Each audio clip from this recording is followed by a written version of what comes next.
Je sais pas si tu me suis toujours, 6e podcast. On est la nuit là.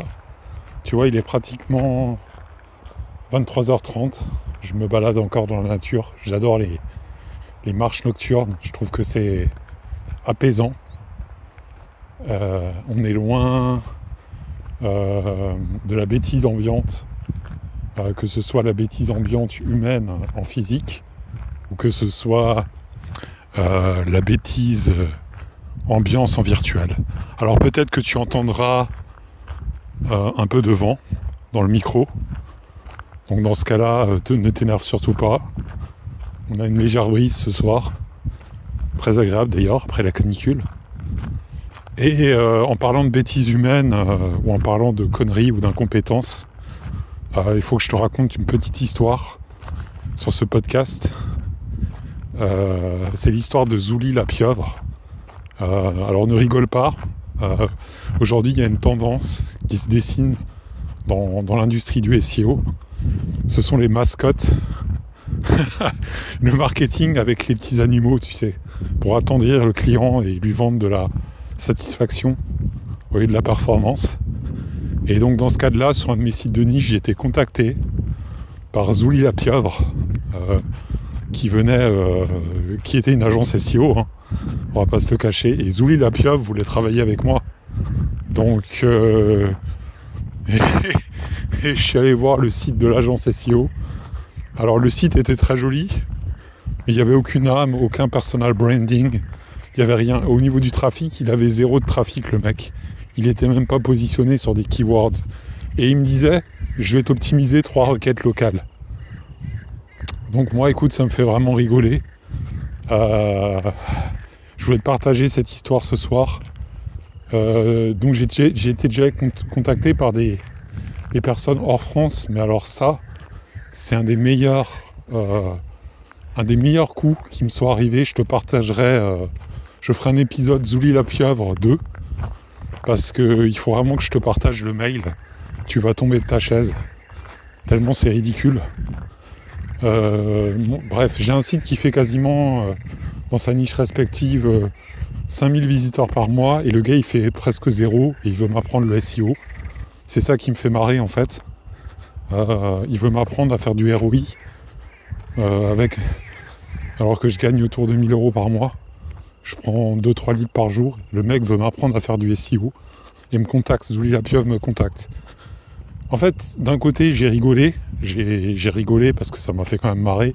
Et d'un autre côté, je me suis senti insulté parce que c'est ces gens-là qui détruisent toute l'image du SEO. Ils détruisent ce que c'est. Moi, je te dis pas que je suis le meilleur SEO du monde. J'ai pas cette prétention. Mais par contre, je fais du travail. Je travaille pour avoir du résultat. J'ai du résultat. Et le résultat, ça monte pas. C'est-à-dire, je peux pas m'inventer une vie si je dégage du ROI et du résultat. C'est concret.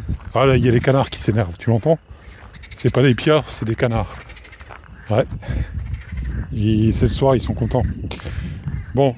Et donc, ces gens-là, qu'est-ce qu'ils font ? Ils détruisent complètement le SEO. Ce que c'est le spirit, en fait, ils détruisent notre Enfin, moi, je me dis pas que je suis un SEO, je viens de la com, moi je suis quelqu'un qui vient du marketing. Donc déjà, moi, j'ai une dent contre le SEO, à la base. Mais quand je vois des trucs comme ça, je me dis, comment est-ce possible en 2025 que des gens comme ça me contactent et ils ont de l'espoir, parce que ils m'ont contacté une première fois. Tu vois, même les canards, ils en peuvent plus. Oula, il y va lui. Ils m'ont contacté une première fois en disant oui, je sais que vous travaillez beaucoup, je veux améliorer le SEO de votre site. Oui, certaines requêtes méritent d'être poussées, le SEO local. Et après, quelques jours après, qu'est-ce que je vois ? 3 jours après, je regarde ma boîte mail et je vois que les mecs m'ont relancé parce que pendant 1 mois, j'avais même pas regardé mes mails. Pour te dire, j'avais fait une purge de tous les mails que j'avais reçus, tellement je suis pas professionnel, pour te dire. J'en avais tellement rien à faire, j'ai vu ça qu'il m'a relancé 3 jours après. Et deuxième mail comme ça, et insistant, insistants les mecs. Donc voilà, quand tu commences à avoir des résultats SEO, quand ton site il commence à truster les premières positions, plein de requêtes, tu tapes plein de requêtes en fait. Attends-toi à voir des Ouli la pieuvre te contacter, des agences SEO qui vont vouloir travailler avec toi, qui ne servent à rien, qui n'ont aucune utilité aujourd'hui d'un point de vue technique. En fait, ils savent rien faire. En fait, c'est les gars, ils n'ont jamais fait ranker un site de leur vie. Alors les 3 points, je vais te donner les 3 points qui me... Enfin, les trois trucs qui font que ça mérite les poils.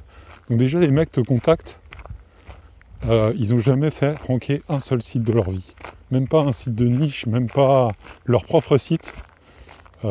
Parce qu'encore, s'ils faisaient ranker leur propre site, ils rankaient sur leur personal branding, ok, il y a quand même du skills, parce que le mec sait faire un truc. Mais là, c'est que le mec ne rank même pas sur son site. Il a 0 mot-clé. Tu peux vérifier dans Alloscan. C'est la courbe, il n'y a même pas la visibilité. Indice de visibilité, il est en dessous de 10. Donc ça c'est vraiment hallucinant, quoi. Et les mecs viennent te contacter. Quand j'ai un indice de visibilité de 32 et quand j'ai un trafic moyen, valeur de trafic mensuel qui fluctue entre 5000 et 6000 $. Donc voilà, et lui il a 0 pointé. Et ces mecs-là après ils viennent me contacter pour faire style, ouais, bien sûr que je peux pas être numéro 1 sur toutes les requêtes, bien sûr que je dois refaire des cocons sémantiques. Mais voilà, ces gens-là ils te contactent et en fait c'est complètement con. Il ferait mieux c'est moi qui devrais leur apprendre le SEO. En fait je vais te dire par rapport à eux. Donc voilà, c'est pour te dire que c'est Zouli la pieuvre, c'est l'univers du SEO aujourd'hui. On est dans un monde où malheureusement les vrais pros, ceux qui font vraiment le travail, tu les vois pas en train de fanfaronner, tu les vois pas en train de quémander des clients. C'est les clients qui viennent à eux directement. Bien sûr que tu peux aller à des événements, tu peux faire du LinkedIn un peu. Je dis pas que tous les mecs qui sont sur les réseaux c'est des charlatans, loin de là cette idée. Mais quand même, quand tu vois des trucs comme ça, des gens qui t'écrivent comme ça, tu te poses vraiment sérieusement des questions sur la compétence en France, où elle est passée, quoi. Où elle est passée vraiment. Et comment, alors, là je t'ai raconté ma petite histoire, c'est bien beau, je me plains, mais comment détecter un incompétent, c'est simple. Prends son site internet, vérifie les courbes de trafic, va dans les outils, vérifie un peu ce que ça dégage, et tu verras, demande, surtout demande ses projets, demande certains de ses sites, demande son expérience, demande des résultats. Parce que souvent les mecs qui se vendent, même qui sont populaires, en fait, c'est pas les plus compétents.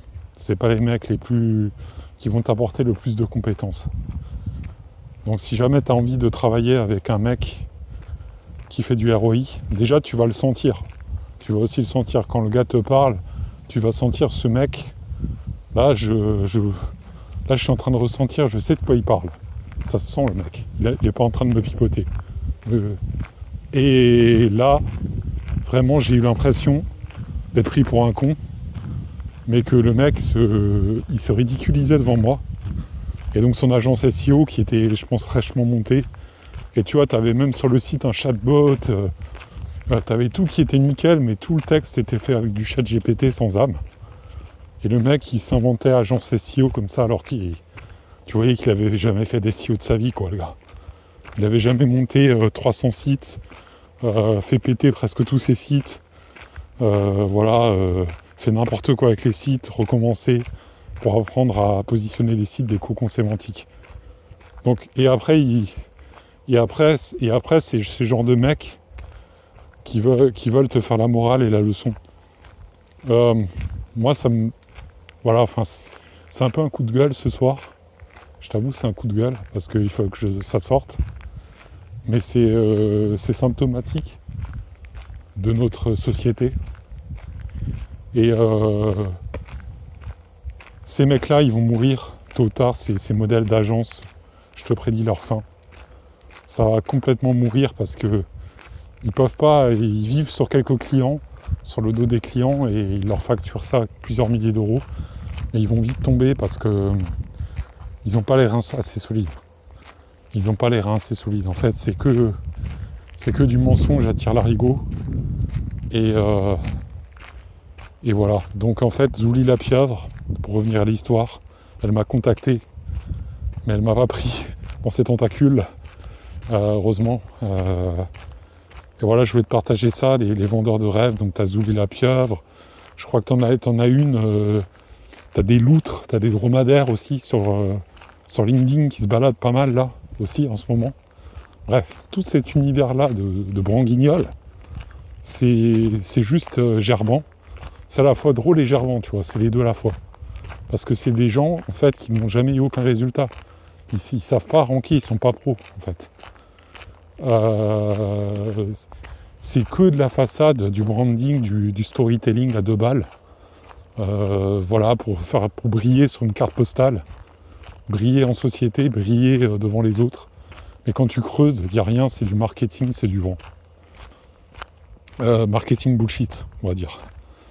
Donc tout ça pour vendre leurs bouquins, pour vendre leur formation à la con, pour je apprends à ranker, voilà, applique le SEO, ils jactent comme ça, mais il n'y a rien derrière, il n'y a rien, c'est le même style, tu vois. Donc moi je sais pas quoi te dire en fait, avec tout ça je sais pas quoi te dire, mais si jamais il y a quelqu'un qui te contacte, une agence comme ça, franchement écris-moi, et on fait un bootcamp ensemble, on fait un podcast ensemble, et ce qu'on fait, c'est qu'on fait le bêtisier, le grand bêtisier de tous les mails les plus pourris qu'on a reçus d'agences qui nous ont contactés. Et c'est ça que je veux te dire, comme ça on va bien se marrer tous ensemble. Donc si tu peux me l'écrire, ce serait pas mal. Donc voilà, là il y a un arroseur, donc je vais m'arrêter et je vais quand même passer, je m'en fous. Oula, je vais me faire mouiller moi. Et voilà, c'est fini, je me suis fait mouiller. Bon, ça va, ça aurait pu être pire. Oui, qu'est-ce que je veux te dire? On s'est mouillé, c'est par Zouli la pieuvre. Oui, donc contacte-moi si jamais tu as des agences qui t'écrivent des messages pourris. Tu me contactes, hein, les4sites.com, on fait un grand bêtisier, hein, parce que moi cette histoire, ça m'a profondément meurtri mais fait rigoler à la fois. Et si on pouvait rigoler tous ensemble, un peu jaune, ça me ferait vraiment plaisir. Allez, là pour une fois que je parle pas de business, je suis un peu léger, sérieux dans ce podcast. Voilà. Et puis sinon, si tu veux vraiment parler sérieusement, on pourra aussi parler sérieusement, il n'y a pas de souci. Mais là, on se détend un peu et voilà. Donc au prochain podcast, je pense que je parlerai de... D'ailleurs, je ferai un épisode 2 sur Zouli la pieuvre. T'inquiète pas, là je sais que je suis un peu pressé. J'ai des trucs, donc je vais devoir te laisser. Mais on se tient au courant et prochain podcast, je ferai un épisode 2. Et puis je ferai peut-être aussi un épisode 3, une saga, peut-être, pourquoi pas. On verra bien. Allez, à plus.